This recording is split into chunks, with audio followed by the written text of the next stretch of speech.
Pero ¿es esto una locura? ¿Es esto un sueño? ¿Es factible todo esto que ha dicho el mandatario sobre volver a reactivar la red férrea en nuestro país? Para eso tenemos un invitado muy especial. Es Jorge Cojon, ingeniero civil, especialista en planeamiento, gestión y políticas de transporte ferroviario, pero además ha sido consultor del Banco Mundial, del BID, de la CAF, y ha escrito varios libros sobre esto, sobre la infraestructura de trenes, y conoce mucho nuestro país, y por eso me place saludarlo, señor Cojon. Mil gracias por estar con nosotros hoy aquí en Mañanas Blue. Bienvenido.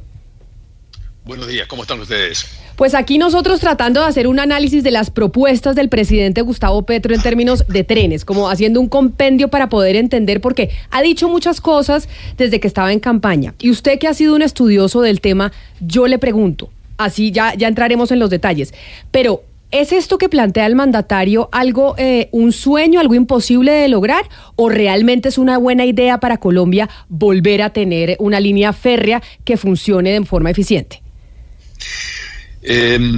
Yo creo que no se puede decir sí o no.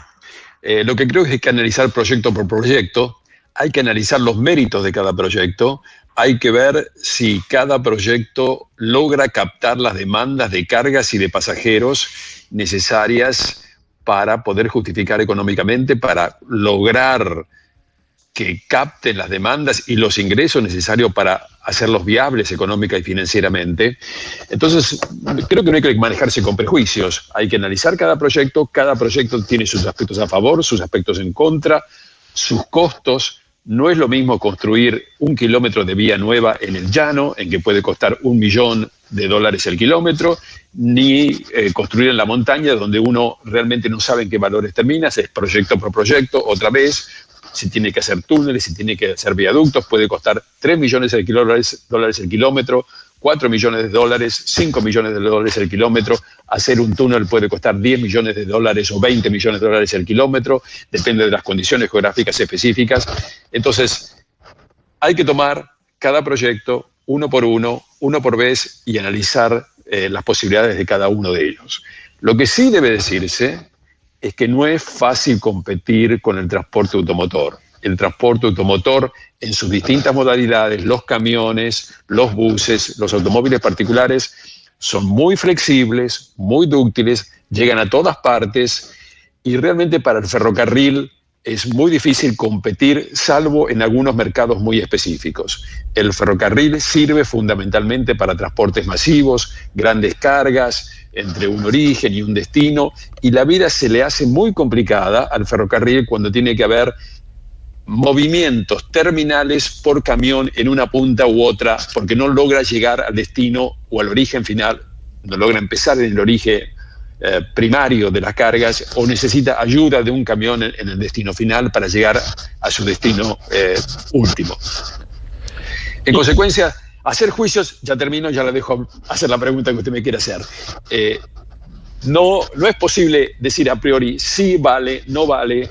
Hay que analizar cada proyecto, y no hay que olvidarse que el ferrocarril ya no es el transportador único que era hace 150 años, cuando era el dueño y señor del transporte terrestre, y la única alternativa al ferrocarril eran las mulas, los asnos, los caballos y las carretas. Eso, para bien o para mal, seguramente para bien, se terminó, y en consecuencia el ferrocarril tiene que estar muy bien preparado, muy bien armado, tiene que tener muy buena gestión para lograr competir con la carretera y captar demandas que le permitan ser viables financieramente y no sean una carga eterna para el Estado, porque todos nuestros países, el mío, el de ustedes también, tienen importantes problemas de déficit fiscal.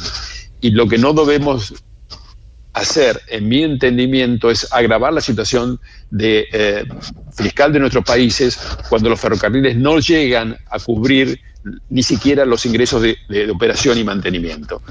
Y se empiezan a degradar, y el Estado no tiene recursos para mantenerlos. Entonces tenemos que ser prudentes y analizar técnicamente si el ferrocarril en cuestión es viable. lo cual también incluye los aspectos ambientales, porque ambientalmente el ferrocarril, como todos sabemos, es mucho más conveniente que la carretera. Ingeniero, con todos esos matices que usted nos pone, pero la realidad también es que estamos parados en el 2023 y el rezago de Colombia en temas de infraestructura y de tren es tremendo. Colombia prácticamente no tiene pues trenes, de lo poquito que hay, y no sé si usted nos puede ayudar ubicándonos en la historia un poco de quién fue la culpa, cuál fue la etapa histórica a la que se le puede responsabilizar eso, o cuál es la mayor causa por la cual Colombia, respecto a otros países de América Latina, pues prácticamente no tiene trenes. Todos los países de Latinoamérica han sufrido la irrupción de la competencia del automotor y ha habido distintas opciones, distintos intentos, primero con empresas estatales. Mire, le cuento en un minuto.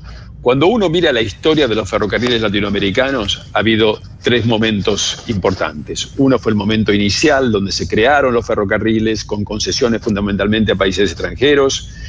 Eso duró entre 1850, 1860 y 1940, 1950. Después hubo una ola contraria a las concesiones, en las cuales todos los gobiernos de Latinoamérica, prácticamente todos, crearon empresas ferroviarias estatales. Esas empresas estatales unieron todas las concesiones y los ferrocarriles estatales que también se crearon, y crearon una empresa estatal única bajo el entendimiento de que bajo una única conducción, bajo un único mando, bajo un único criterio de gestión, eso iba a funcionar. El resultado no estuvo muy por debajo de las expectativas, no solamente de Colombia, sino de todos los países latinoamericanos. Y por eso en los años 1990 se volvió a las concesiones, que fueron fundamentalmente en los servicios de cargas. Hoy el 98% del total, uno suma todo el tráfico ferroviario latinoamericano de cargas, el 98% lo manejan empresas privadas.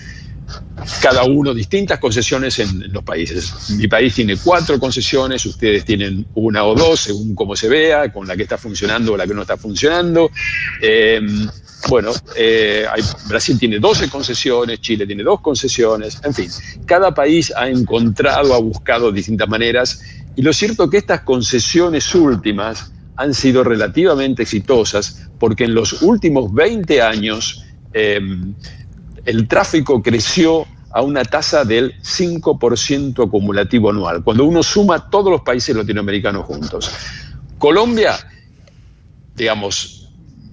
tiene mucho tráfico, lo que pasa es que lo tiene en un lugar muy cortito, entre Chiriguaná y Santa Marta, en los 200 kilómetros, pero ahí tiene 50, o ha tenido hasta hace muy poquito, 50 millones de toneladas.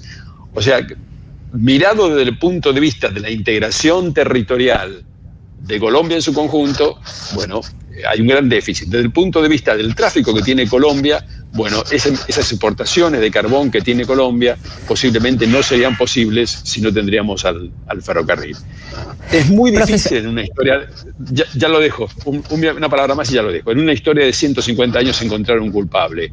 Si usted me pregunta qué haría yo hacia adelante, yo le diría los sistemas ferroviarios que crecen y avanzan están en manos del sector privado, y es al sector privado al que hay que recurrir con el apoyo del Estado, pero con el sector privado a cargo de la gestión de las empresas ferroviarias, la modalidad que a esta altura de la historia de los ferrocarriles, que como le dije tiene 150 años, se presenta como la más exitosa.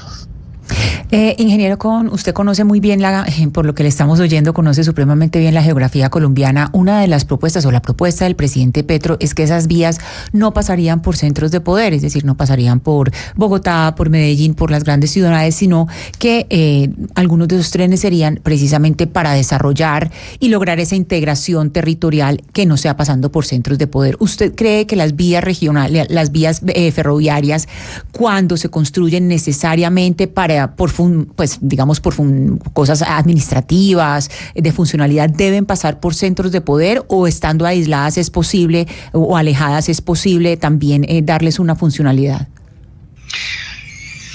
Yo creo que todos los ferrocarriles y todas las rutas carreteras deben pasar cerca de donde está la demanda, porque es la demanda la que lo justifica.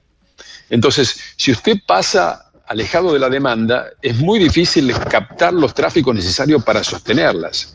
Estrictamente, en la discusión académica, en las universidades, en lo que se llama la economía de transporte, se discute quién viene primero, la oferta o la demanda.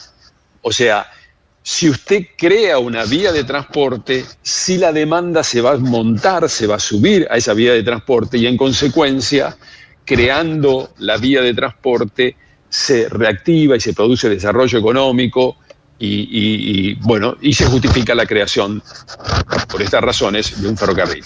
Hay una visión contraria que dice el ferrocarril debe pasar allí donde hay demanda, porque es la única manera de sostenerlo. Bueno, esto es una discusión académica que no tiene fin, o sea, no está demostrado, no hay una victoria final de una sobre otra. Pero tenemos que ser muy criteriosos cuando construimos un ferrocarril, ¿quién va a sostener el ferrocarril?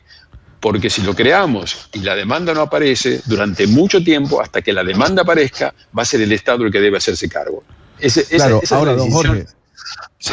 yo me le meto con lo que usted está diciendo, que es bastante importante, sobre todo con lo que ha planteado el presidente Gustavo Petro, que es muy cercano a lo que ha planteado el presidente López Obrador en México, buscar una alternativa al Canal de Panamá por lo que está ocurriendo con el fenómeno del Niño. ¿Usted cree que un ferrocarril en Colombia o en México o en Nicaragua o en Centroamérica puede suplantar la capacidad de movimiento que tenga el Canal de Panamá? Yo le pediría que me responda cuánto va a durar la sequía. Si usted me dice cuánto va a durar la sequía y cuánto va a durar la baja de aguas, yo le puedo intentar responder. Digamos, acá hay una decisión, yo no tengo información climatológica de Panamá, no conozco tanto el tema de Panamá, por supuesto estoy informado de lo que usted me cuenta, pero acá hay una decisión respecto del futuro climatológico. Si Panamá sufre estas condiciones climatológicas durante un periodo relativamente largo, y cuando digo largo, y cuando digo largo digo 20, 30, 50 años, creo que las alternativas ferroviarias pueden ser posibles.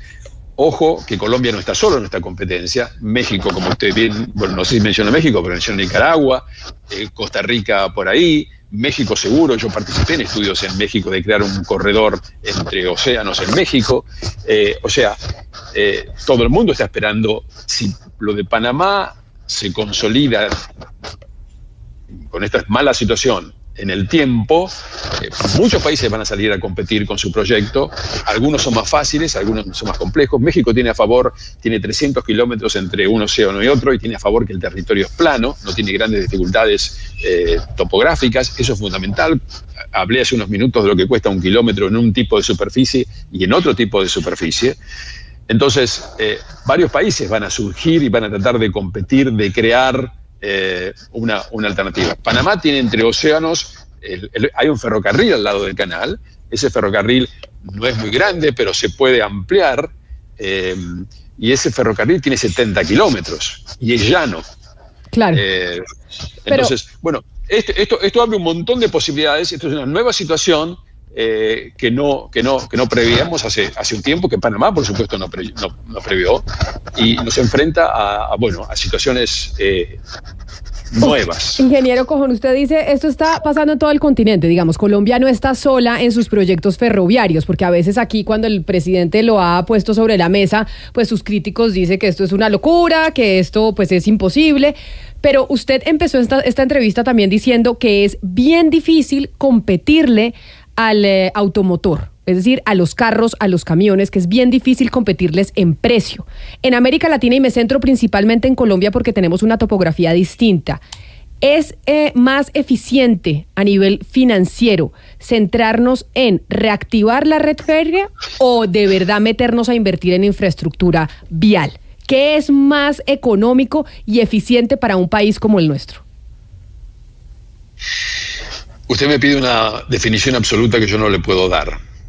Yo lo que le puedo decir es, hay que analizar caso por caso. No hay verdades masivas, no hay verdades que valgan para todo Colombia. Hay que estudiar proyecto por proyecto.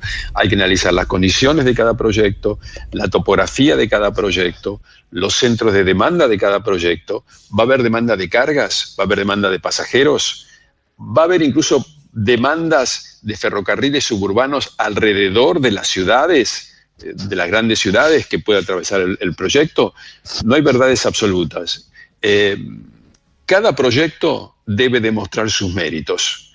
Y si no tiene méritos, cuando digo méritos me refiero a poder ser viable, autosustentable, Y si no lo hay, bueno, en ese caso hay que estimar qué esfuerzo financiero va a significar para un país construirlo, que aparte, dicho sea de paso, y vuelvo a Panamá por un instante, uno dice, bueno, hacemos un ferrocarril. El ferrocarril no se hace en 2 días. Solamente estudiarlo, estudiar la demanda, la ingeniería, construirlo en lugares topográficamente distintos. Un proyecto así, con todo a favor, con todo el esfuerzo, con toda la velocidad, 5 años no son nada. 10 años posiblemente requieran en términos de las dificultades que se presentan, de las complejidades. No hay proyecto, prácticamente no hay proyectos ferroviarios que terminen en la fecha que uno inicialmente prevé cuando está trabajando en la planilla de Excel y dice, bueno, esto va a llevar tanto tiempo, y esto tanto tiempo, y esto tanto tiempo. Hay contingencias, hay imprevistos, hay dificultades climáticas, dificultades de ingeniería, que a veces en el plano no se encuentran. Así que nada es instantáneo en materia ferroviaria, es mucho más complejo que en la carretera. Ahora, otra vez, vuelvo, esto es un caso por caso. Hay que analizarlo caso por caso, y si se prueba que la demanda no es suficiente, cada país debe estar consciente de las implicancias financieras que implica tener un ferrocarril.